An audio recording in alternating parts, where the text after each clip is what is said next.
Hello everyone, a very good morning to all of you बच्चों। आप सबका स्वागत है मेरे YouTube channel study with Bharati में।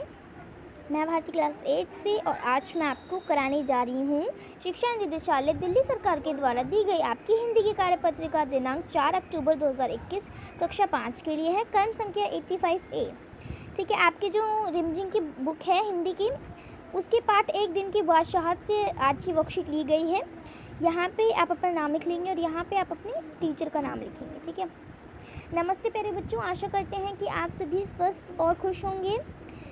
बच्चों, आपने पाठ एक दिन की बादशाहत पढ़ा और जाना कि आरिफ और सलीम ने अपनी परेशानियों को दूर करने के लिए एक अनोखी तरकीब निकाली। क्या आप भी ऐसा कुछ करते हैं? आइए हम भी कुछ रोचक बातचीत करते हुए कार्यपत्रिका को पूरा करते हैं। यानी कि जैसे कि आपने देखा कि सलीम और जो आरिफ है उन्होंने कैसे करके जैसे उनके ऊपर मतलब उनके ऊपर हुक्म चलाया जाता था, उनको हर काम करने के लिए कहा जाता था, तो उन्होंने कैसी अनोखी सी अच्छी सी तरकीब निकाली और बाद में उन्होंने किया मतलब तरकीब निकाली और अपनी परेशानियां दूर कर दी। तो क्या आप भी ऐसा कुछ करते हैं? तो चलिए इसी बात को इसी बात को हम पढ़ते हैं और हम कुछ आज की जो हमारी कार्यपत्रिका आई है उसको करते हैं। बच्चों, सोचिए और बताइए कि आप अपने घर के किस सदस्य का अधिकार लेना चाहेंगे और क्यों। यानी कि देखो सलीम और आरिफ ने तो अपने घर के सभी लोगों का अधिकार लिया था। आप अपने घर के किस सदस्य का अधिकार लेना चाहेंगे और आप क्यों लेना चाहेंगे वो भी आप लिखोगे। ठीक है, तो आपको खुद ही करना है, बट आपकी हेल्प करा देती हूँ मैं कैसे करेंगे। तो देखिए, आप आंसर लिख सकते हो कि मैं अपनी दीदी का अधिकार, ठीक है, लेना चाहूँगी, या फिर अगर आप लड़का है तो चाहूँगा। ठीक है, क्योंकि अब क्यों करना है वो भी तो हमें बताना चाहिए ना। तो क्योंकि सब उनकी ही बात मानते हैं। ठीक है, तो ये आप यहाँ पे लिख लोगे इस वाली लाइन में कि मैं अपनी दीदी का अधिकार लेना चाहूँगी क्योंकि सब उनकी बात मानते हैं। ठीक है, उसके बाद नीचे दिए गए संकेत शब्दों की मदद से पाठ की पंक्तियों को पूरा कीजिए। यानी कि यहाँ पे आपको पाठ की पंक्तियाँ दी गई है जिसको आपको यहाँ पे संकेत बॉक्स की मदद से आपको इसका उत्तर बताना है और इसको पूरा करना है। ठीक है, तो देखो क्या है, अम्मी को डैश में जाते देखकर सब हंस पड़े। कहाँ जाते देखकर? तकरार में, खानसामा में, बेबस में या गुसल खाने में? तो बताओ क्या आएगा इसका आंसर। तो बच्चों, इसका आंसर आपका आएगा गुसल खाने। ठीक है, गुसल खाने में। ठीक है, ये आपका हो जाएगा फर्स्ट का आंसर। ठीक है, उसके बाद आपा ने कहकर भरी नज़रों से उन्हें घूरा मगर डैश थी। बताओ यहाँ पे क्या आएगा? मगर बेबस थी। आबा कौन थी यहाँ पे? वो बेबस थी। उन्होंने किन दोनों को कहर भरी नज़रों से देखा था? सलीम और आरिफ को। लेकिन वो बेबस थी। वो तो ऐसा मतलब वो उन पे गुस्सा नहीं हो सकती थी, वो बेबस थी इसलिए। ठीक है, तो सेकंड का ये वाला लिख लोगे। पहले पढ़ लेते हैं फिर इसके आंसर शीट में लिख लेंगे। ठीक है, दोनों की मुसीबत में जान थी, हर वक्त पाबंदी, हर वक्त डैश। अम्मी डैश को खाने के साथ मीठे चीज़ पकाने का हुक्म दे रही थी। ठीक है, तो इसका आंसर लिख लेते हैं।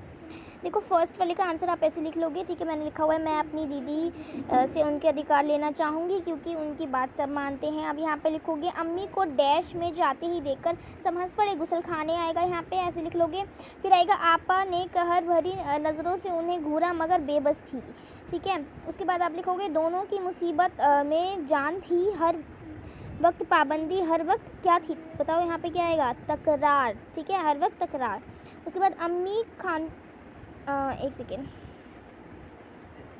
ठीक है, उसके बाद है अम्मी खानसामा को खाने के साथ मीठी चीज़ पकाने का हुक्म दे रही थी। किसको? खानसामा को। यहाँ पे आएगा किसको दे रही थी? यहाँ पे डैश था, तो यहाँ पे आपको लिखना था खानसामा। खानसामा क्या होता है? जो रसोइया होता है, जो खाना पकाता है उसको। ठीक है, तो सेकंड का आप ये आंसर लिख लोगे, फर्स्ट का आप ये वाला आंसर लिखोगे और सेकंड का आप ये वाला आंसर लिखोगे। ठीक है, चलिए थर्ड क्वेश्चन देखिए। थर्ड क्वेश्चन में आपसे क्या पूछा गया है? नीचे कुछ वाक्य दिए गए हैं और उनके लिए निर्देश, वाक्यों को पढ़कर निर्देशानुसार उत्तर खाली जगह में लिखिए। यानी कि यहाँ पे आपको कुछ वाक्य दे रखे हैं और इसके आपको निर्देश दे रखे हैं, जिसको निर्देश को पढ़कर आपको इसके उत्तर लिखने हैं। तो चलिए देखते हैं क्या दिया गया है। वाक्य, निर्देश और उत्तर। ठीक है, वाक्य क्या है? उदाहरण के लिए जैसे आपको बताया गया गाय घास खा रही है, और निर्देश क्या दिया था आपको कि लिंग बदलिए। यानी अब देखो, अब किसका लिंग बदलोगे? घास का तो बदलोगे भी नहीं, बदलोगे खा का भी नहीं बदलोगे, रही का भी नहीं बदलोगे, है का भी नहीं बदलोगे, तो किसका लिंग बदलोगे बताओ? गाय का। ठीक है, किसका लिंग बदलोगे? गाय का। तो गाय का अगर आप लिंग बदल के लिखोगे तो इसका आंसर आपका होगा बैल। बैल घास खा रही है। ठीक है, गाय का लिंग बदलो होता है बैल। तो बस आपको बस ये जो आपका बोला है ना, बस एक वर्ड बदलना है आपको, इसका लिंग बदलना था, तो गाय की जगह आपने क्या लिख दिया? बैल। बाकी पूरा एज इट इज़ होगा। ठीक है, अब देखो क, यह पुस्तक मेरी है, वचन बदलिए तो किसका वचन बदलेंगे? पुस्तक का। तो ये क्या लिखोगे आप यहाँ पे? यह पुस्तकें। ठीक है, पुस्तकें मेरी हैं। ठीक है, यह पुस्तकें मेरी हैं। तो यहाँ पे आप लिखोगे यह पुस्तकें, ये ऐसे यहाँ से, और मेरी है। ठीक है, उसके बाद देखो मजदूर काम कर रहे हैं, इसको भविष्य काल में लिखिए। तो भविष्य काल में देखो मजदूर अभी काम कर रहा है, पर अब अभी अगर भविष्य काल में हम ले, फ्यूचर में ले, तो मजदूर काम करेगा। तो यहाँ पे मजदूर काम, बस यहाँ पे ये दोनों काट के करेगा। ठीक है, करेगा लिख लेना है आपको। उसके बाद डिब्बे में कुछ रखा है, संज्ञा के स्थान पर सर्वनाम आपको लिखना है। तो संज्ञा कौन सा है? डिब्बे। तो इसका सर्वनाम आप क्या आएगा? उसमें। ठीक है, आप देखो इसको आंसर शीट में लिख लेते हैं। तो देखो इसको आप आंसर शीट में लिख लोगे। यहाँ पे यह पुस्तक मेरी है, तो वचन बदलिए तो यह पुस्तकें मेरी हैं। उसके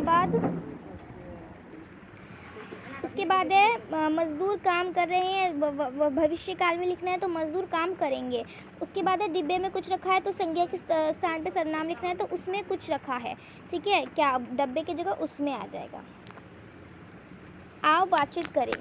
प्यारे बच्चों, साथ दिए गए चित्र को ध्यान से देखिए। आपको क्या लगता है कि चित्र में दिख रहे लड़की और आदमी क्या बात कर रहे होंगे? अनुमान लगाकर उनके संवाद बातचीत को ज़ोर ज़ोर से बोलिए और अपनी कॉपी में लिखिए। तो यहाँ पे आपको एक चित्र दिख रहा है, यहाँ पे एक ड्राइंग दिख रही है आपको। यहाँ पे लड़की और एक आदमी बात कर रहे हैं, तो क्या बात करेंगे इसको हमें अनुमान लगा के लिखना है। तो चलिए लिख लेते हैं।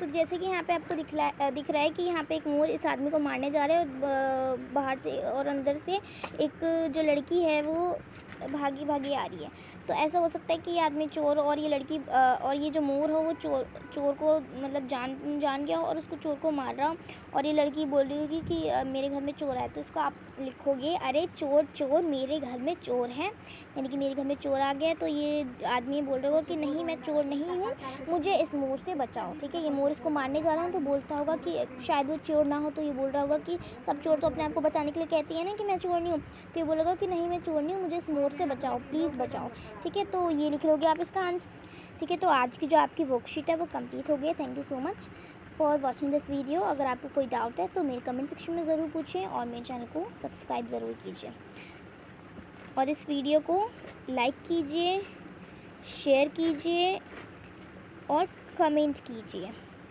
Thank you.